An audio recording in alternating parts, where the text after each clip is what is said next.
तो यहाँ पे हमारे पास फोर्स का डायमेंशन फॉर्मूला कितना है, m1L1T-2। इसको आप सिंपली डिराइव कर सकते हो। नेक्स्ट यहाँ पे हम इसको जर्नल फार्मूला के साथ कंपेयर करेंगे। जर्नल में हम कैसे लिख सकते हैं, m की पावर a, l की पावर b और t की पावर क्या लिख सकते हैं, c। इसका मतलब ये है कि जो भी हमारे पास फिजिकल क्वांटिटीज़ जिनकी वैल्यू हमें नहीं पता होता, हम उनको जर्नली किस तरह लिख देते हैं, पावर में a, b और c। अब इनको यहाँ पे हम कंपेयर करते हैं तो a की वैल्यू कितनी आ जाएगी 1, ऑन कंपैरिजन b की वैल्यू कितनी आ जाएगी 1, c की वैल्यू कितनी आ जाएगी यहाँ पे -2। तो यहाँ पे लिख देते हैं जर्नल के साथ कंपेयर करके, a की वैल्यू मेरे पास कितनी आ गई 1, b की वैल्यू कितनी आ गई 1 और जो c है उसकी वैल्यू कितनी आ गई -2। ठीक है, तो ये मेरे पास ए बी सी इनकी यहाँ पे हमने वैल्यूज़ लिख दी। अब नेक्स्ट आगे हमने क्या करना है कि सिस्टम को हम कन्वर्ट कर रहे हैं एसआई से किस में, सीजीएस में जा रहे हैं। ऑल राइट, तो अब यहाँ पे हम यहाँ लिखते हैं एसआई सिस्टम समझने के लिए, और इस तरफ हमने क्या लिख दिया, सीजीएस सिस्टम। ओके, अब एसआई सिस्टम के अकॉर्डिंग हमने मास लिखना है, ठीक है, लेंथ लिखना है, उसके बाद टाइम की वैल्यू लिखनी है। इसको मैं m1L1T1 के साथ डिनोट कर देती हूँ और इसको मैं शो करती हूँ m2, साथ में आ जाएगा L2 और इधर क्या आ जाएगा T2, इनके साथ यहाँ पे हम लिखते हैं। अब ऐसे सिस्टम के अकॉर्डिंग आपको पता है मास को हम किस में लिखते हैं, किस में रिप्रेजेंट करते हैं, किलोग्राम में, ये यूनिट्स लेते हैं। लेंथ को हम किस में लिखते हैं, मीटर में, और टाइम को किस में लिखते हैं, सेकेंड्स में। सेम तरीके से सीजीएस में आपको पता है मास को हम किस में लिखते हैं, ग्राम्स में, लेंथ को हम किस में लिखते हैं, सेंटीमीटर में, और टाइम को हम किस में लिखते हैं, सेकेंड्स में, वो भी हमने यहाँ पे लिख दिया। ठीक है, अब हमने बात ये आती है कि कितने किलोग्राम, कितने मीटर और कितने सेकंड्स की यहाँ पे बात की जा रही है। तो आप यहाँ पे जो गिवन दिया होता है क्वेश्चन, उसमें देखो कि 1 न्यूटन को कन्वर्ट करना है, मतलब एक, कितना हमारे पास जो न्यूमेरिक वैल्यू है 1 को, तो इसका मतलब क्या है, 1 किलोग्राम मास को कन्वर्ट करना है 1 मीटर को और 1 सेकेंड को। किस में कन्वर्ट करना है, सीजीएस में, और कितना कन्वर्ट करना है, 1 ग्राम में कन्वर्ट करना है, 1 सेंटीमीटर में और 1 सेकेंड में। तो हमने ये सारी चीज़ें यहाँ पे लिख दी। अब ये जो देखो m1L1T1 इन सब की वैल्यूज़ हमने यहाँ लिख दी हैं। अब हम क्या करेंगे, इस ऊपर वाली जो गिवन इक्वेशन है हम वो यहाँ पे सब्स्टिट्यूट कर देंगे वैल्यूज़। ओके, तो हम स्टार्ट करते हैं। यहाँ पे हम निकाल रहे हैं n2 की वैल्यू। n1 की वैल्यू हमारे पास कितनी दी हुई है, जो यहाँ पे ये न्यूमेरिक वैल्यू 1 दिया हुआ है। ठीक है, तो n1 मेरे पास आ गया 1 ब्रैकेट्स। अब यहाँ से हम लिखते हैं m1 की वैल्यू हमारे पास कितनी दी है, 1 किलोग्राम। अब वो मैं यहाँ लिख देती हूँ, और m2 की वैल्यू कितनी दी हुई है, 1 ग्राम। तो यहाँ पे लिखते चले जाते हैं और पावर्स भी हम यहाँ पे इजीली ऐड करते चले जाएंगे। तो सबसे पहले कितना आ गया, 1 किलोग्राम डिवाइडेड बाई क्या आ गया, 1 ग्राम, और पावर a है और a की पावर कितनी दी हुई है, 1। नेक्स्ट आ जाता है हमारे पास लेंथ। तो लेंथ मेरे पास कितनी दी हुई है, यहाँ पे L1 की वैल्यू कितनी दी हुई है, 1 मीटर, और L2 की वैल्यू कितनी दी हुई है, 1 सेंटीमीटर, और पावर B जो दिया हुआ है वो कितना आ जाएगा, 1।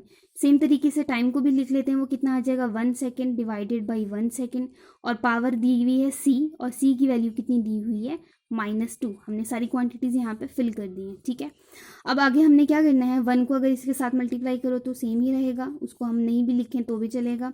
ऑल राइट, नेक्स्ट पार्ट क्या है कि आप देखो यहाँ पे मैं किलोग्राम को ग्राम्स में यहाँ पे कन्वर्ट करूँगी। अब आप सोचोगे किलोग्राम को ग्राम में ही क्यों कन्वर्ट करेंगे, ग्राम को किलोग्राम में क्यों नहीं कन्वर्ट कर देते।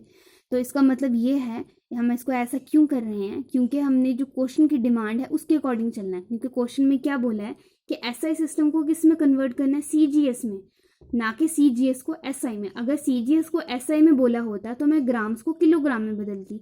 जो हमारी क्वेश्चन की डिमांड है, जहाँ पे जिसको कन्वर्ट करने के लिए कहा है, वही चीज़ हमने कन्वर्ट करनी है। तो हमारे पास किलोग्राम को कन्वर्ट करना है हमें, क्योंकि किलोग्राम क्या है, एसआई सिस्टम है। किलोग्राम को ग्राम में कन्वर्ट करेंगे तो कितना आ जाएगा, 1 किलोग्राम कितने ग्राम्स की इक्वल होता है, 10⁻³ ग्राम। तभी मैंने आपको बोला था पीछे कि ये सारी वैल्यूज आप याद रखना कि किलोग्राम्स वगैरह उनको भी हम कैसे लिखते हैं। ठीक है, 1 किलोग्राम में कितने होते हैं, 10⁻³ ग्राम, और नीचे क्या आ जाएगा, 1 ग्राम, और पावर इनकी क्या है, 1। सेम तरीके से यहाँ पे 1 मीटर में कितने सेंटीमीटर होते हैं, 1 मीटर में कितने होते हैं, 10⁻² सेंटीमीटर डिवाइडेड बाई 1 सेंटीमीटर, और पावर क्या आ गई, सेम 1। नेक्स्ट मेरे पास आता है 1 सेकेंड, और 1 सेकेंड तो कैंसिल होके 1 ही बन जाएगा, जिसकी पावर क्या बन जाएगी, -2। ग्राम और ग्राम कैंसिल, सेंटीमीटर और सेंटीमीटर कैंसिल। अब अगली क्वांटिटी हम यहाँ पे लिखते हैं 10⁻³ और पावर कितनी है, 1, वो नहीं भी लिखोगे तब भी चलेगा। नेक्स्ट आ जाता है 10⁻², उसकी भी पावर 1 है, तो 1 को ना भी लिखें तो भी ठीक है। अब 1 की पावर क्या है, -2, तो ये आपको पता होना चाहिए 1 की पावर चाहे जितनी मर्जी हो 1 की पावर जो मर्जी हो वो क्वांटिटी 1 ही रहती है। तो 1 की पावर -2 क्या बन गया, 1 बन गया। ओके, आगे अगला करते हैं 10 और 10। ये मेरे पास क्या है, बेस सेम है। जब बेस सेम होता है तो पावर क्या हो जाती है, ऐड हो जाती है।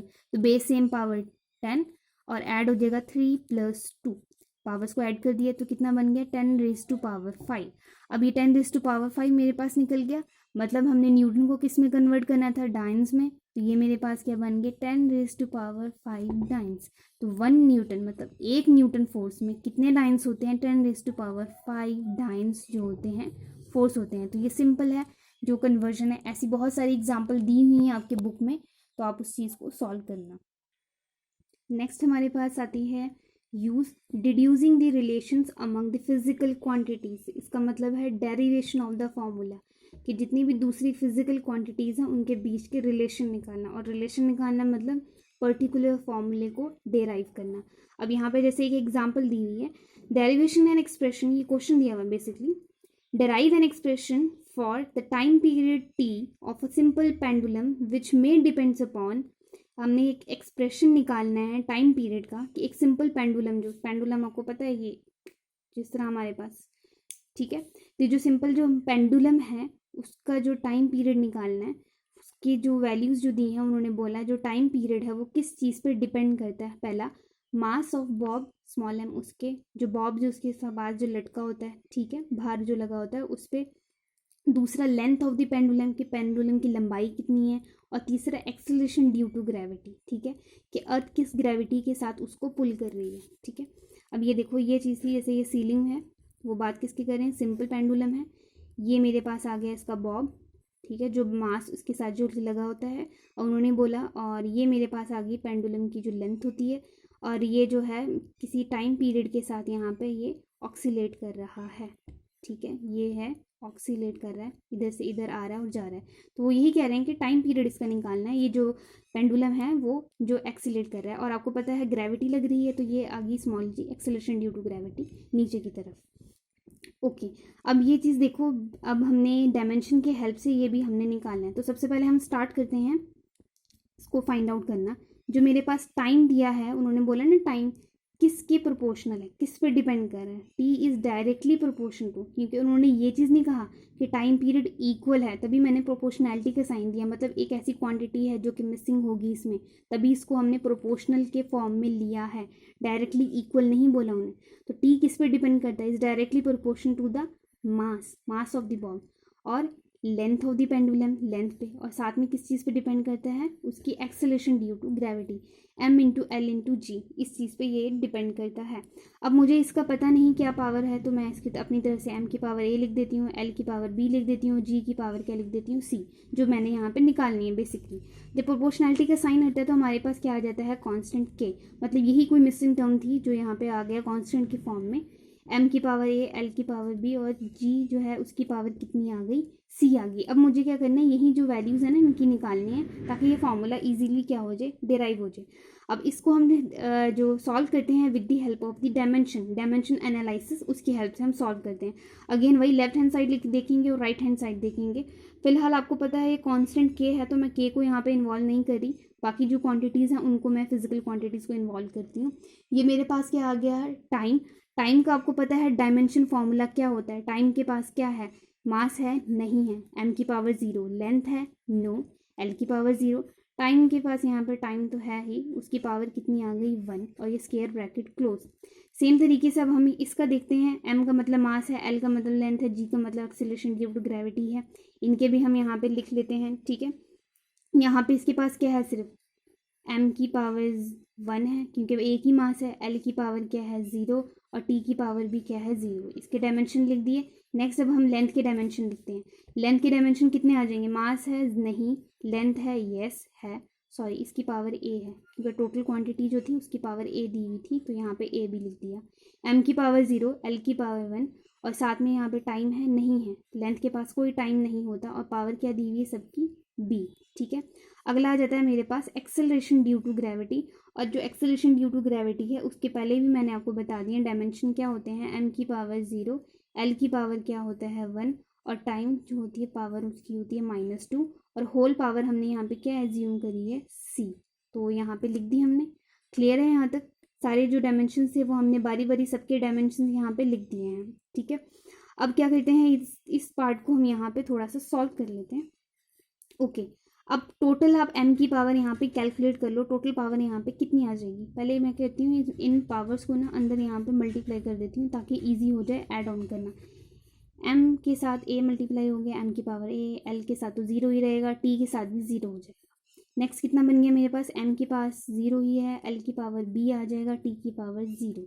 नेक्स्ट टर्म मेरे पास क्या बन जाएगी, m की पावर ज़ीरो, l की पावर b और t की पावर कितनी आ जाएगी -2, सॉरी b नहीं c पावर इसकी -2c।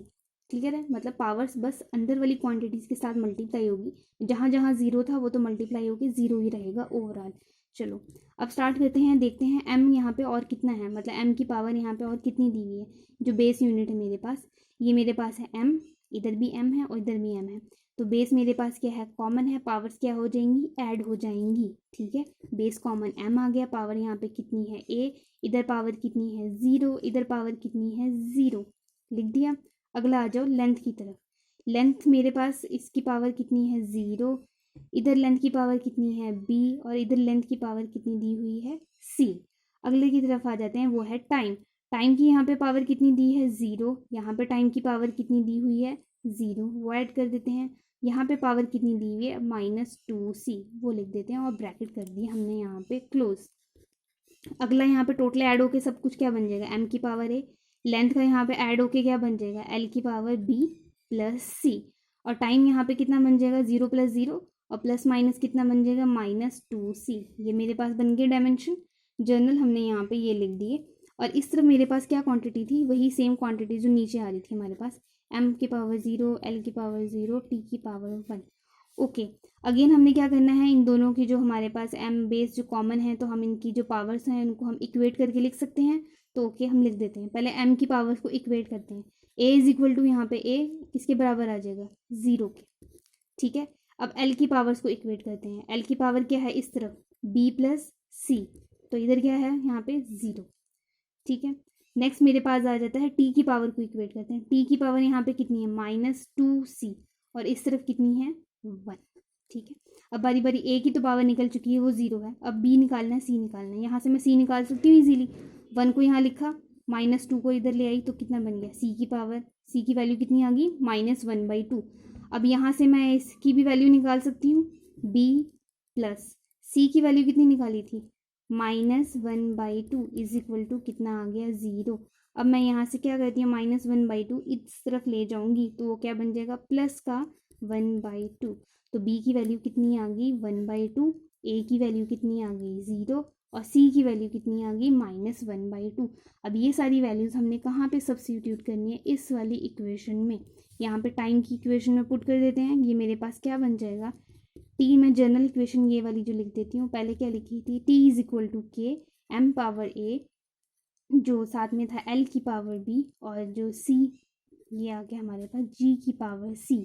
अब ये वैल्यूज़ हमने यहाँ पे सब्स्टिट्यूट करनी है, k तो कांस्टेंट है वो वैसे ही लिखा, m जो मेरे पास दिया है a की पावर कितनी आ गई ज़ीरो, तो m की पावर कितनी बन गई ज़ीरो, l की पावर कितनी है हमारे पास b, तो l यहाँ पे कितना निकाला था, ये b की वैल्यू कितनी निकाली थी 1/2 और g यहाँ पे कितना आ गया मेरे पास, पावर थी इसकी -1/2। जिसकी भी पावर ज़ीरो होती है वो क्वांटिटी क्या बन जाती है 1, ठीक है। तो ये मेरे पास क्या बन गया 1,